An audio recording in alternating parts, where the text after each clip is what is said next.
اے اللہ دیا قدرتاں چ ہاتھ پانے والے، تقدیراں بدلنے والے، مقدر بدلنے والے، تویزاں نال بچے دینے والے،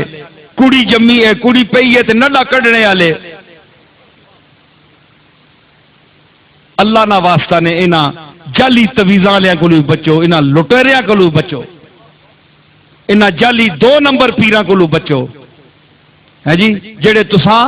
اے ایک باری بیعت کر کے زوری پلا سٹ چھوڑ دین،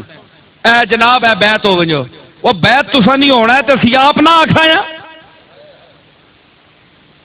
ٹھیک ہے؟ بعد لوگ پوچھتے ہیں جی ہم نے اساں بیعت فلانی جگہ کر کی دیے ہوں اسی تروڑ سکنے ہیں کہ نہیں، تساں کون آخنا نہ تروڑو، تسی تروڑو نہیں کہ کوئی دل کرنا نے تے بالکل کسی اس دور نے پیر نے بیعت ہی نہ ہو، آرام نال کار پو، نماز پڑھو، اللہ رسول نے اطاعت کرو تے اپنے جنتی سمجھو، ہے نا، فراڈیاں کو بچو، سمجھ آئی؟ کیوں لٹی نے ہو جائی میں ایک پیر نہ پتر ہاں اور میرے دادے کم کیتا ہے، اس دا نام پیر مہر علی شاہ ہے، وہ نظرانے کرنے والا پیر نہیں ہے، صرف اس کم کر کے دسیا علم دا، پوچھو علماء بیٹھے اس دا کیا کام ہے، دنیا مرزائیت دے وچ اس ایک یعنی شور مچا دیتا ہے اور تہلکہ مچا دیتا ہے، آج تک جواب کوئی نہیں اس دا۔ میں غوث پاک دی اولاد ہاں اللہ دے فضل نال، پیر مہر علی شاہ صاحب دا پوترا وا، میں تو انو کہہ رہا میں ایک وڈی اور مستند درگاہ دا بندہ، میں تو انو کہہ رہا کہ جڑے تساں آنے نسی ہنج کر دے ساں، میں تو انو ہاتھ بن کے آنا میں کچھ نہ کر سکنا تے اے شودے کے کر سکنے، اے جس طرح تساں دے پیرا تلے تیلے تے ککھ پے نہ ککھ، میں انہاں ککھاں تو بھی گیا گزریا اپنے مالک دے سامنے،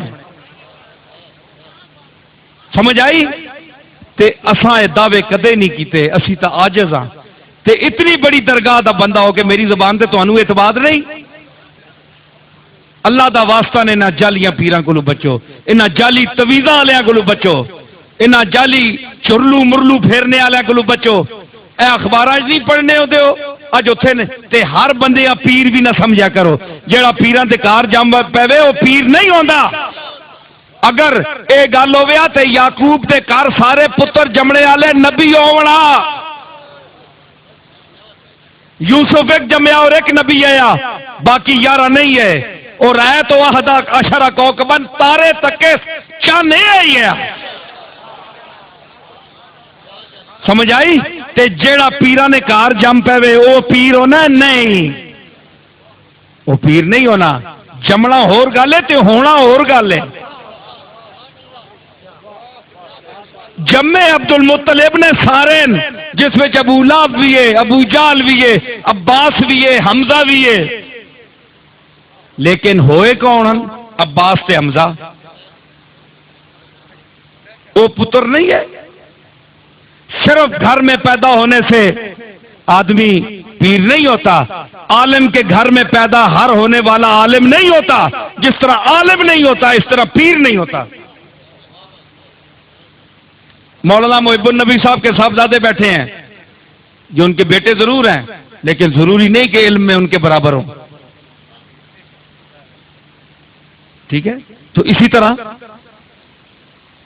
جو پیر کے گھر پیدا ہو وہ ضروری نہیں ہے کہ وہ پیر ہو، جب عالم ہونا اس کا ضروری نہیں ہے تو پیر ہونا کیسے ضروری ہے؟ کوئی اوصاف اس میں ہوں گے جو ہدایت دے، جو کچھ سکھائے، جو دین کی تبلیغ کرے، جس کی طرف دنیا مائل ہو، جو سنے سنائے۔ غوث پاک نے 40 سال درس دیا بغداد کے منبر پر بیٹھ کر، تو غوث پاک کا کوئی اور بھائی نہیں تھا، چھوٹا بھائی بھی تھا، کبھی نام اس کا سنا ہے آپ نے؟ اس کا نام عبداللہ تھا۔ 40-80 دینار جو والد کی طرف سے ملے اس میں وہ پراپرٹی میں عبد القادر جیلانی کا برابر کا شریک رہا عبداللہ۔ 40 دینار ماؤ رکھے عبداللہ واسطے تے 40 عبد القادر واسطے، سنی بلایا اچھا 40 دینار کس واسطے؟ عبداللہ واسطے تے 40 دینار عبد القادر واسطے. پراپرٹی میں تو دونوں کو برابر کر دیا ماں نے، مانگتی دیا اس کے لیے تو بچے دونوں برابر ہیں. لیکن اللہ نے کہا نہیں، وَإِنَّهُمْ عِنْدَنَا لَمِنَ الْمُصْطَفَيْنَ الْأَخْيَارِ. جس طرح رسولوں کا طبقہ عام لوگوں میں چنیدہ ہے، برگزیدہ ہے، ہم چنتے ہیں. ہم نے اے عبد القادر کی ماں امت الجبار، ان کی والدہ کا نام امت الجبار تھا، جبار کی لونڈی، جبار کی لونڈی. امت الجبار، تیرا بیٹا یہ جو عبد القادر پیدا ہوا ہے اس کو ہم نے چن لیا، یہ سربراہ اولیاء ہے. جائیداد میں 40 دیناروں میں تو برابر ہے اپنے بھائی کے، لیکن مقدر میں برابر نہیں ہے. جو میں نے اس کو فصاحت لسانی دی ہے، جو علم عطا کیا ہے، جو نبوت عطا کیا ہے، جو قلب سلیم عطا کیا ہے، وہ اس دوسرے بھائی کو نہیں دیا. تو ثابت کیا ہوا کہ اگر عبد القادر کا بھائی اس کے ساتھ ہو کر ایک ماں کے پیٹ سے پیدا ہو کر عبد القادر نہیں بن سکتا، تو اسی طرح ہر پیر کے گھر، ہر مولوی کے گھر پیدا ہونے والی اولاد پیر نہ پیر کہلا سکتی ہے نہ عالم کہلا سکتی ہے. یہ